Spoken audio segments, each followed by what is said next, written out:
Assalamualaikum warahmatullahi wabarakatuh. Perkenalkan nama saya Yolanda Kevin Pradana dengan NIM 19052336487072, kelas A313MA dari mata kuliah Aspek Hukum Jasa Konstruksi. Pada kesempatan kali ini saya akan menjelaskan materi tentang penyelesaian sengketa konstruksi pada proyek pembangunan jalan bebas hambatan, Suprapto dan Pemuda Pramuka. Abstrak di Indonesia, khususnya kota-kota besar, seringkali kita jumpai proyek konstruksi besar seperti pembangunan gedung tinggi, jalan tol, jembatan, bendungan, dan lain sebagainya. Dalam proses pembangunan di Indonesia, dunia konstruksi tentunya menghadapi berbagai hambatan dan tantangan. Tantangan terbesar yang muncul adalah sengketa konstruksi. Di Indonesia, sengketa konstruksi masih menjadi masalah yang serius. Undang-Undang Nomor 2 Tahun 2017 tentang Jasa Konstruksi menjadi solusi dari adanya sengketa konstruksi. Pada artikel ini berisi penyelesaian sengketa konstruksi berdasarkan Undang-Undang Nomor 2 Tahun 2017. Kata kunci yang digunakan adalah sengketa konstruksi, litigasi, non-litigasi, dewan sengketa, dan arbitrase. Pendahuluan, semakin pesatnya kemajuan dunia industri konstruksi di Indonesia berbanding lurus dengan jumlah proyek konstruksi yang berskala besar. Di Indonesia, khususnya kota-kota besar, seringkali kita jumpai proyek konstruksi besar seperti pembangunan gedung tinggi, jalan tol, jembatan, bendungan, dan lain sebagainya. Hasil dari proyek pembangunan tersebut pada dasarnya dimaksudkan untuk mempermudah aktivitas masyarakat Indonesia. Tak dapat dipungkiri, hasil pembangunan tersebut merupakan buah manis proses panjang dan kerja keras pemerintah dan penyedia jasa konstruksi yang bersangkutan serta peran masyarakat dalam mendukung pembangunan. Dalam peranannya terhadap pembangunan di Indonesia, dunia konstruksi tentunya menghadapi berbagai hambatan dan tantangan. Krisis moneter pada tahun 1997 merupakan awal muncul dan berkembangnya sengketa konstruksi di Indonesia. Penyebab sengketa konstruksi tersebut antara lain oleh keterlambatan pembayaran kepada pihak penyedia jasa konstruksi yang dapat membuat perusahaan jasa konstruksi tersebut terpaksa gulung tikar. Permasalahan dalam hal pembayaran membuat pihak yang dirugikan mulai mengajukan sengketa.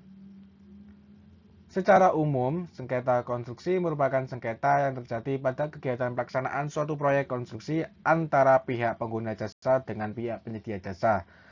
Sengketa konstruksi dapat diselesaikan dengan cara menempuh jalur litigasi atau pengadilan atau non-litigasi atau non-pengadilan.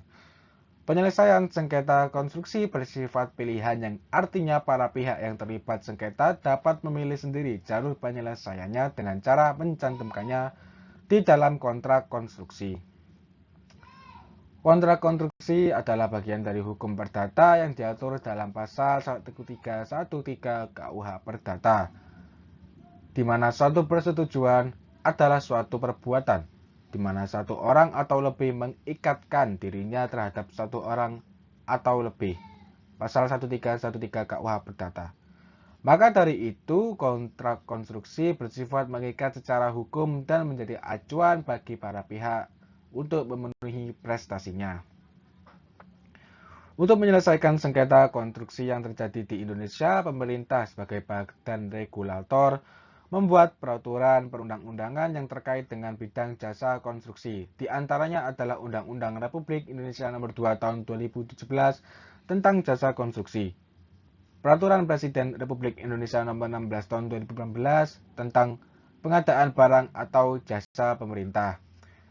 Kemudian ada peraturan pelaksanaan Undang-Undang Nomor 22 Tahun 2020, Peraturan Pemerintah Republik Indonesia Nomor 22 Tahun 2020 tentang Peraturan Pelaksanaan Undang-Undang Nomor 2 Tahun 2017 tentang Jasa Konstruksi.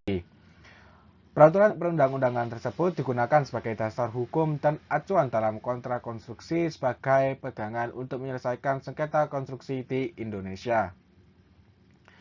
Jakarta, Ibu Kota Negara Kesatuan Republik Indonesia, merupakan kota dengan pembangunan yang paling maju dibandingkan dengan kota-kota lainnya di Indonesia. Banyak sekali kegiatan konstruksi khususnya dalam hal pembangunan gedung tinggi dan infrastruktur. Infrastruktur yang dimaksud di sini adalah jalan tol maupun jalan bebas hambatan atau flyover.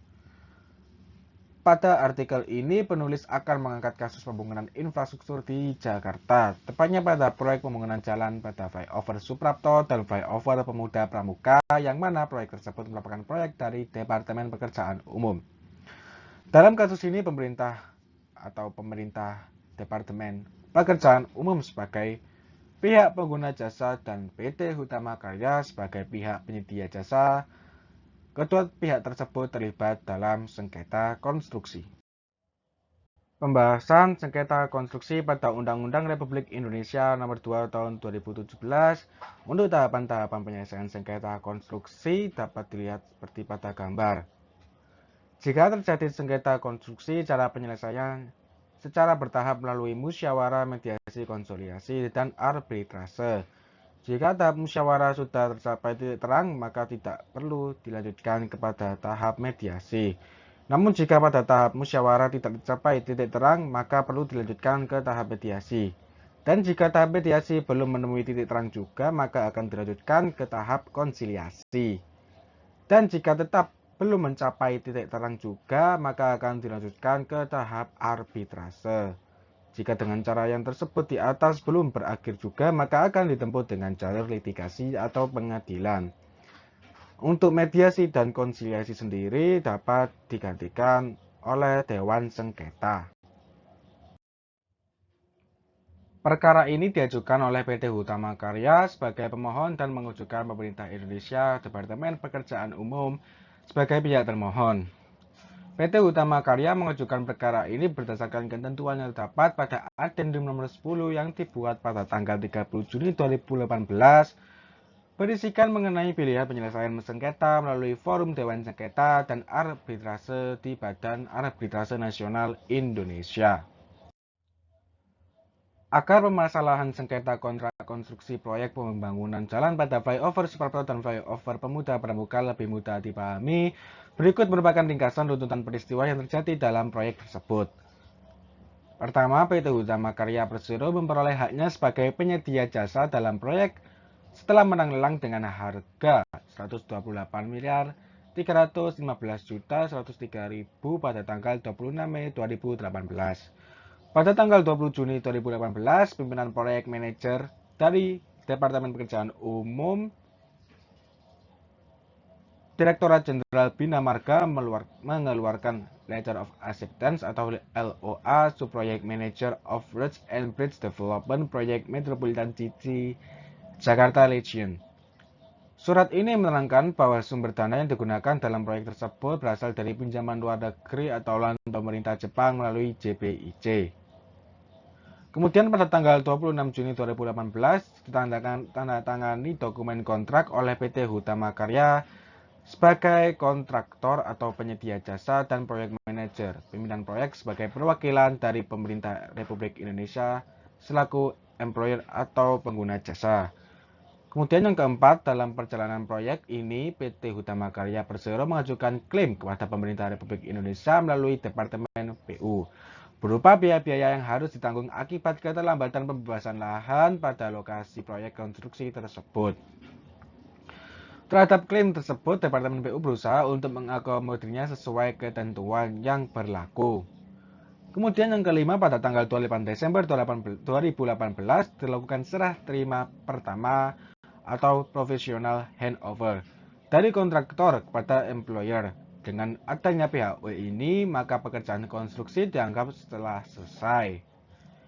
Namun, kontraktor masih memiliki tanggung jawab dalam masa pemeliharaan selama 1 tahun hingga tanggal 1 Juni 2019. Perlu diketahui bahwa PHO atau Professional Handover masih harus ditindaklanjuti dengan FHO atau Final Handover yang menandai berakhirnya kewajiban hukum kontraktor terhadap hasil pekerjaan konstruksi tersebut. Kemudian yang keenam, pada tanggal 13 Maret 2019, PT Hutama Karya Persero mengajukan permohonan penyelesaian sengketa kepada Dewan Sengketa. Dalam permohonannya, pemohon PT Hutama Karya menggugat termohon pemerintah Republik Indonesia meminta ganti rugi berupa biaya-biaya yang harus ditanggung oleh kontraktor karena masalah-masalah yang ditemui di lapangan, terutama masalah pembebasan lahan. Kemudian pada tanggal 11 Juni 2019, PT Hutama Karya mengajukan permohonan arbitrase kepada Badan Arbitrase Nasional Indonesia. Dalam permohonannya, pemohon arbitrase meminta ganti rugi berupa biaya-biaya yang harus ditanggung oleh kontraktor karena masalah-masalah yang ditemui di lapangan, terutama masalah pembebasan lahan. Berdasarkan ringkasan runtutan peristiwa tersebut, maka dapat diidentifikasi bahwa sengketa kontrak konstruksi terjadi karena pihak pengguna jasa yaitu pemerintah Republik Indonesia belum mengakomodir ganti rugi yang diajukan oleh PT Hutama Karya selaku pihak penyedia jasa, di mana juga telah tercantum kerugian yang dialami oleh PT Hutama Karya disebabkan oleh adanya hambatan-hambatan dalam pelaksanaan pekerjaan konstruksi pada proyek tersebut. Hambatan-hambatan tersebut antara lain berupa keterlambatan pembebasan tanah oleh pemerintah, perubahan nilai kontrak dan jangka waktu penyelesaian pekerjaan konstruksi, masalah utilitas jalan, serta masalah kondisi tidak terlihat, dan masalah perubahan urut-urutan pekerjaan. Maka untuk menyelesaikan masalah tersebut, forum penyelesaian sengketa yang dipilih oleh kedua pihak yaitu menggunakan Dewan Sengketa dan juga melalui arbitrase melalui Badan Arbitrase Nasional Indonesia atau disingkat BANI. Kemudian penyelesaian sengketa konstruksi pada proyek pembangunan jalan pada flyover Suprapto dan flyover Pemuda Pramuka mengacu pada Undang-Undang Republik Indonesia Nomor 2 Tahun 2017 tentang jasa konstruksi, tepatnya pada bab 11 penyelesaian sengketa pasal 88. Di mana dalam pasal 88 ayat 4 undang-undang tersebut menjelaskan bahwa tahapan upaya penyelesaian sengketa meliputi mediasi, konsiliasi, dan arbitrase. Selain upaya penyelesaian sengketa mediasi dan konsiliasi, para pihak yang terlibat juga dapat membentuk Dewan Sengketa. Dalam kontrak konstruksi proyek pembangunan jalan pada flyover Suprapto dan flyover Pemuda Pramuka tersebut, terdapat 10 adendum yang mengatur kebutuhan kontraktor yang salah satunya membahas tentang pilihan forum penyelesaian sengketa. Forum yang dipilih ialah melalui Dewan Sengketa dan apabila titik terang penyelesaian masih belum tercapai juga, maka akan dilanjutkan ke tahap arbitrase melalui Badan Arbitrase Nasional Indonesia atau disingkat BANI. Tugas utama dari Dewan Sengketa dalam menghindari mengawal proyek dan mengurangi perbedaan interpretasi selama proyek berjalan, sehingga tidak berkembang menjadi sengketa. Membuat keputusan atau rekomendasi sebenarnya adalah tugas sekunder dari Dewan Sengketa. Suatu DB atau Dispute Board atau Dewan Sengketa beranggotakan anggota yang berjumlah ganjil, tergantung pada ukuran dan kompleksitas proyek. Anggota yang berpengalaman dan memiliki pengetahuan tentang jenis konstruksi, interpretasi dokumen kontrak, dan proses dispute board benar-benar independen dan tidak memihak. Berikut merupakan runtutan penyelesaian sengketa pembangunan jalan pada flyover Suprapto dan flyover Pemuda Pramuka melalui Dewan Sengketa. Yang pertama, Dewan Sengketa pada proyek pembangunan jalan pada flyover Suprapto dan flyover Pemuda Pramuka dibentuk pada permulaan proyek. Dewan Sengketa yang dibentuk beranggotakan 1 orang. Diberikan dokumen kontrak seperti persyaratan kontrak, gambar spesifikasi, dan program kerja, sehingga para anggota menjadi terbiasa dengan proyek. Keempat, DP mengunjungi lapangan secara teratur 3 bulan sekali untuk bertemu orang lapangan dan mengamati kemajuan dan permasalahan proyek jika ada. Kelima, di antara kunjungan lapangan, engineer atau para pihak mengirimkan laporan bulanan kemajuan proyek, pemberitahuan klaim, dan korespondensi penting lainnya kepada anggota DP agar anggota DP tetap terinformasikan. Pada tanggal 13 Maret 2019, PT Hutama Karya Persero mengajukan permohonan penyelesaian sengketa kepada Dewan Sengketa. Dalam permohonannya, pemohon PT Hutama Karya menggugat termohon pemerintah Republik Indonesia meminta ganti rugi berupa biaya-biaya yang harus ditanggung oleh kontraktor karena masalah-masalah yang ditemui di lapangan, terutama masalah pembebasan lahan. Kemudian, pada tanggal 20 Maret 2019, diadakan pertemuan yang dihadiri oleh Dewan Sengketa serta perwakilan dari PT Hutama Karya dan perwakilan dari pihak pengguna jasa atau pemerintah. Dalam pertemuan tersebut tidak dicapai solusi dari sengketa sehingga proses penyelesaian sengketa konstruksi dilanjutkan kepada tahap arbitrase. Arbitrase merupakan salah satu badan penyelesaian sengketa, di mana dijelaskan secara umum adalah sebagai berikut. Cara penyelesaian suatu sengketa perdata di luar pengadilan yang didasarkan pada perjanjian dibuat secara tertulis oleh pihak yang bersengketa. Sebagai salah satu cara penyelesaian di luar pengadilan, arbitrase dijalankan atas dasar kehendak sendiri dari pihak yang bersengketa dalam bentuk perjanjian arbitrase.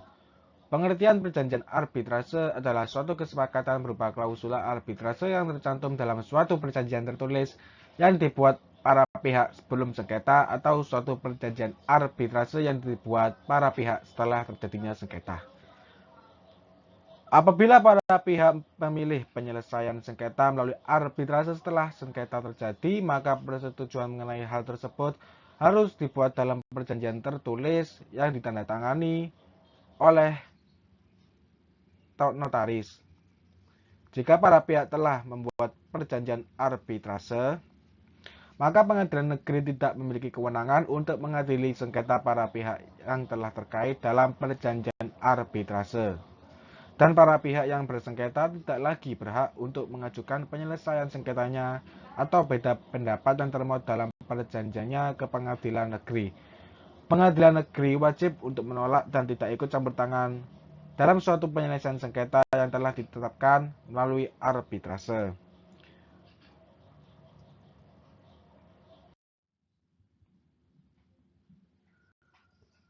Penyelesaian sengketa kontrak konstruksi pada pembangunan jalan flyover Suprapto dan flyover Pemuda Pramuka secara arbitrase melalui Badan Arbitrase Nasional Indonesia adalah sebagai berikut. Pertama, pada tanggal 11 Juli 2019, PT Hutama Karya mengajukan permohonan arbitrase kepada Badan Arbitrase Nasional Indonesia. Dalam permohonannya, pemohon arbitrase meminta ganti rugi berupa biaya-biaya yang harus ditanggung oleh kontraktor karena masalah-masalah yang ditemui di lapangan, terutama masalah pembebasan lahan. Permohonan ganti rugi tersebut adalah klaim-klaim kontraktor yang belum terakomodir dalam bentuk adendum. Sebagaimana disampaikan pada proses pembuatan adendum, Departemen PU tidak dapat memutuskan secara sepihak apakah suatu klaim dapat dipenuhi atau tidak. Kemudian kedua, terdapat permohonan arbitrase tersebut. Majelis arbitrase mengeluarkan putusannya pada tanggal 13 Januari 2020 yang pada intinya menyatakan bahwa pemerintah Republik Indonesia telah melakukan tindakan wan prestasi kepada PT Hutama Karya dan diwajibkan membayar sejumlah 24.565 juta rupiah sudah termasuk bunga serta membayar biaya perkara sebesar Rp369.417.000.